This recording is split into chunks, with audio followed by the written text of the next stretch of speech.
killer. Jeff was a little boy who moved to a new home. The day he moved in, he was invited to a neighbor's birthday party, so he decided to take his brother Liu along with him. When Jeff and his brother were waiting at a bus stop, 3 teenagers attacked them. Jeff successfully defeated his attackers, and left them on the street with broken wrists and knife wounds. After this ordeal, Jeff soon realized that he actually enjoyed inflicting pain on others. It was always a feeling he had had inside him, but it only seemed to get stronger when he was provoked or angered.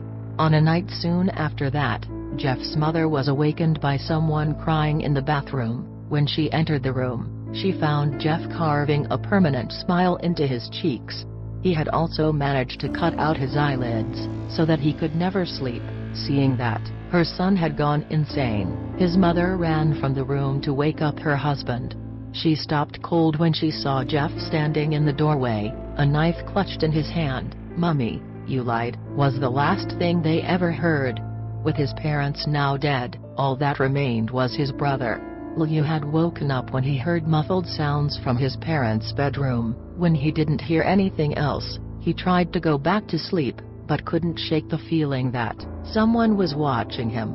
Before he could do anything, a hand clamped down over his mouth, and he felt a warm blade plunge into his stomach. Liu tried to escape his brother's grip, but it was already too late.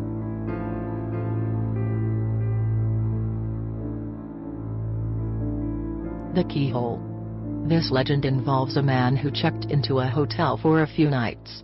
After he obtained his room key, the woman at the front desk warned him that there was a door with no number on the way to his room. She explained that the locked room was used for storage, and she also warned him not to go into the room, or even look inside. The man, although intrigued, went straight to his room without asking any more questions, but by the second night, his curiosity had got the better of him. He tried turning the doorknob, but found it to be locked, just as the woman had claimed. Not to be deterred so easily, the man proceeded to peep through the keyhole. Beyond the door was what looked like a normal hotel room, exactly like his own. However, in the corner stood a very pale woman with her head resting against the wall opposite the door. Confused, the man returned to his room. On the third day, the man decided to look through the keyhole once more. This time, all he saw was the color red, nothing else, just a constant, deep shade of red. Maybe the woman had suspected that someone was spying on her, and had blocked it with something.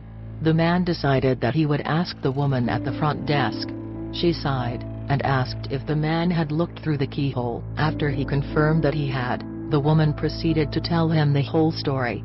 Many years ago, she said, a man had murdered his wife in that very room, and her ghost now haunts it. Her ghost is said to be very pale, except for her eyes, which are bloodshot red.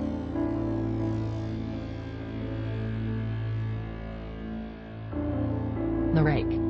In 2003, in the Northeast United States, there was an incident involving a strange, human-like creature which attracted a lot of attention from local media. After the story initially broke, most online and written documents were mysteriously destroyed.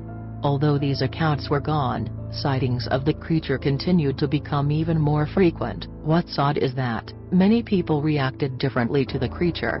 In fact, the emotions experienced ranged from traumatic levels of fright to an almost childlike sense of curiosity. The sightings continued, and so the hunt for more information began. Finally, in 2006, a collaboration of various researchers made a chilling discovery. They had unearthed nearly 24 documents dating from the 12th century to the present day, all of them describing various sightings of a creature called the Rake. The sighting that stood out the most was a woman's account that dated from the same year of the discovery. A synopsis is provided below. A woman awoke in the middle of the night, and accidentally ended up waking her husband as well. She apologized and her husband turned around to look at her. He gasped and immediately grabbed his wife, fearing for her safety.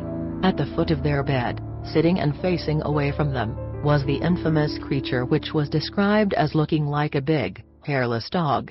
While the couple's eyes were still adjusting to the dark, the creature sprang up, and crouched less than a foot from the husband's face.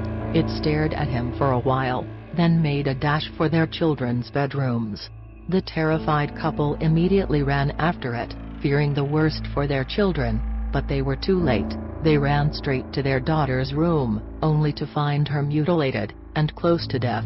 As their daughter was dying, her final words were, "He is the rake." Then, as mysteriously as it had appeared, the rake disappeared, never to be seen again.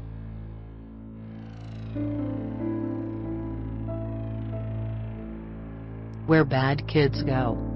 This creepypasta describes a photographer who decided to find out more about an old children's show that he used to watch as a child in wartime Lebanon. From what he remembers, the half-hour show relied on very graphic imagery and scare tactics to keep kids from misbehaving. He believes that the show was an attempt by the media to keep children in check, as the moral of every episode revolved around some strict ideology, such as bad kids stay up late, and bad kids steal food from the fridge at night. However, the one thing that the photographer remembered the most was the closing scene of every episode. It was the same every time. The camera would slowly zoom in towards an old, rusted iron door, and as it got closer, screams could be heard. The closer the camera got to the door, the louder and clearer the screams would get. When the screaming couldn't get any worse, an Arabic text reading, "That's where bad kids go," would pop up, thus signifying the end of the episode. Fast forwarding to the present, somehow the photographer managed to track down the studio where the old show was filmed. Although the place looked like it had been abandoned for a long time, the infamous rusted door from his childhood was still there. He then discovered that, beyond the door lay a small room which was covered with traces of blood, feces, and bones. What scared him the most though was a caged microphone, which hung from the middle of the room.